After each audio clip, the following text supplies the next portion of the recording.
in the rolling hills of the Eastern Cape, where the wind carries the sound of cattle bells and the horizon stretches endlessly across African soil, a child was born who would one day change the destiny of a nation. His name was Rolihlahla Mandela Lather, known to the world simply as Nelson Mandela. A boy born into tradition, raised among elders and stories of ancient African kingdoms, destined for leadership long before the world ever knew his name. His journey from a quiet rural village to the global stage would transform him into a symbol of freedom, justice, an unbreakable human spirit. Mandela's early life was simple, shaped by the rhythms of village life in Mvizo and Kunu.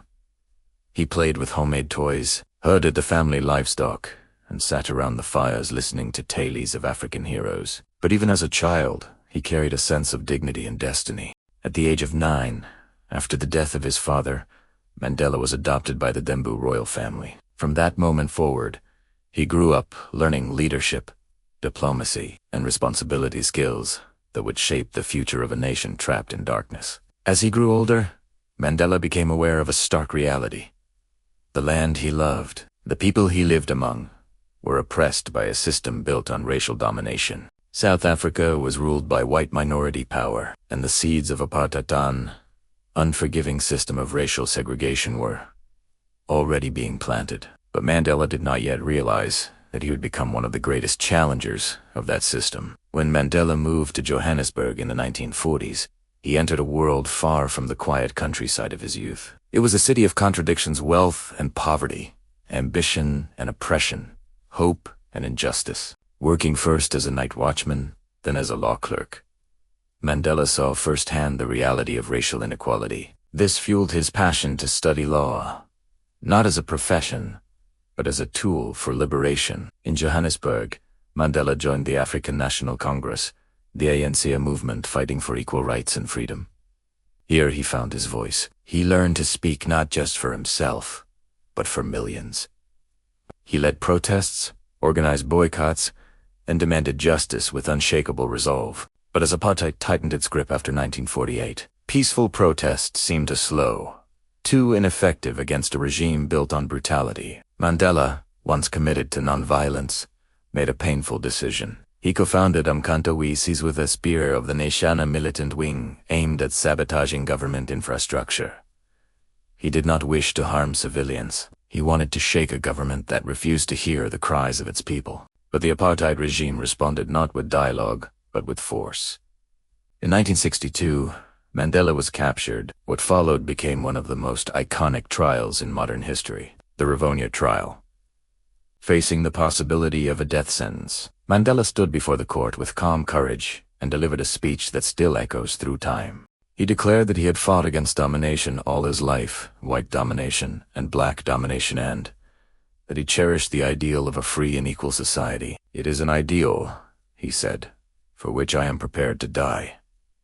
Instead of execution, Mandela was sentenced to life in prison. He was sent to Robben Island, a barren place surrounded by icy waters, designed to break the human spirit. Here he labored in a limestone quarry under a scorching sun that damaged his eyesight. He lived in a small cell with nothing but a thin mat, endured harsh guards, and faced constant humiliation. But Mandela refused to be broken. On Robben Island, he became a teacher, a mentor, and a leader. He studied his jailers, understanding their fears and motivations. He learned Afrikaans, the language of the oppressors, as a strategy of respect and communication. He built friendships among prisoners and even earned the wary respect of some guards. Mandela transformed prison into a university, one that taught resilience, discipline, and strategic patience. Meanwhile, outside the prison walls, South Africa was erupting. The horrors of apartheid were broadcast to the world.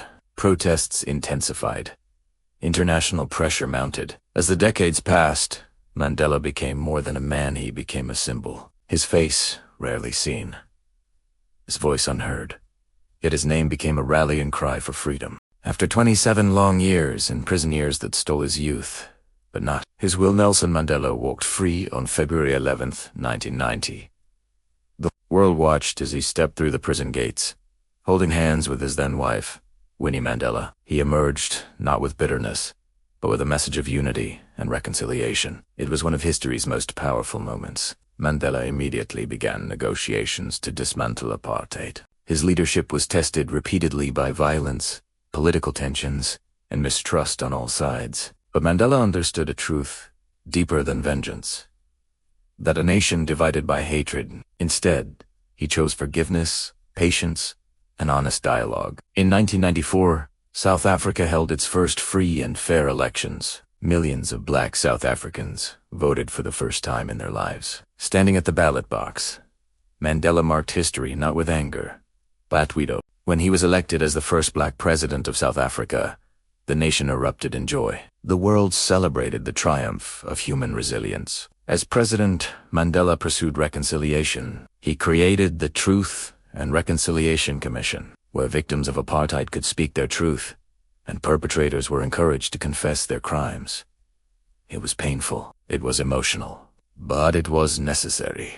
Mandela understood that without facing the past, South Africa could not create a peaceful future. Mandela's presidency focused on healing the wounds of apartheid, building schools, expanding healthcare, and uniting a nation once on the brink of civil war. One of the most powerful symbols of unity came during the 1995 Rugby World Cup, when Mandela wore the green jersey of the national team, once a symbol of white pride, and handed the trophy to the captain. In that moment, he united a divided nation through a single act of grace. After serving one term, Mandela stepped down voluntarily, something rare in modern politics. He believed leaders should serve, not rule. Even after retirement, he continued to work for global peace, combating HIV/AIDS, supporting education, and advocating for justice around the world. Nelson Mandela passed away on December 5, 2013. At the age of 95, his death marked the end of an era, but not the end of his influence. Mandela left behind a legacy of humility, courage, and reconciliation that continues to inspire the world. His life reminds humanity that the path to justice is rarely easy, that freedom has a high price, and that greatness is not measured by power but by the ability to forgive. Nelson Mandela began as a boy in a small African village and grew into a man who transformed the world. He became a bridge between races, a voice for the voiceless, and a symbol of human dignity. Today, his legacy lives in the hearts of millions who believe in equality, justice, and the unbreakable human spirit. This is the story of Nelson Mandela, prisoner, president, peacemaker, and one of the greatest leaders the world has ever known.